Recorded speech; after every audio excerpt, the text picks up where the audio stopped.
joined by Boston Power player and estate planning attorney, Caitlin Robinson. Caitlin, estate planning, wills, trust can be a lot to get your arms around. So let's just break down the basics here. What's the actual difference between a will and a trust?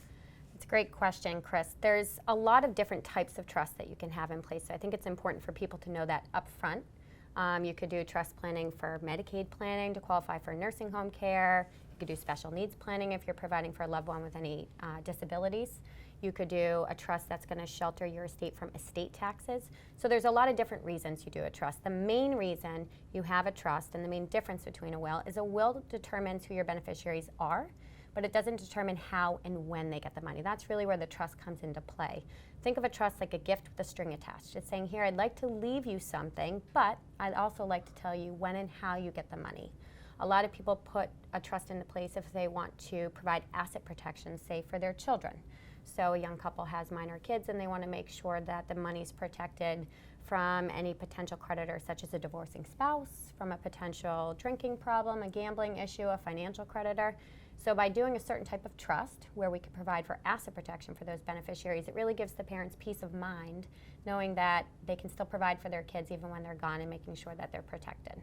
It's really not like they go against each other or you're choosing one or the other. They actually coincide and work together. Absolutely, and that's a very common misconception that people have that, oh, I don't need a trust, I have a will, or I don't need a will, I have a trust. You always need a will, and the reason you always need a will is you need to name the personal representative of your estate. You cannot do that in a trust. So if there's any asset that is going to go through the probate court process, somebody needs to be appointed to handle that, and that will be the personal representative, and you can only appoint that person in a will. So again, the main difference between a will and a trust really comes down to whether or not you want to provide an ongoing trust administration for your beneficiaries. Makes all the sense in the world. Thank you, Caitlin. And if you have questions about your own personal situation and would like to reach out to Caitlin directly about a will or a trust, you can go to our website at hutchingsbarsamian.com. And remember, we have more real estate and buyer-seller tips right here on our page on boston.com.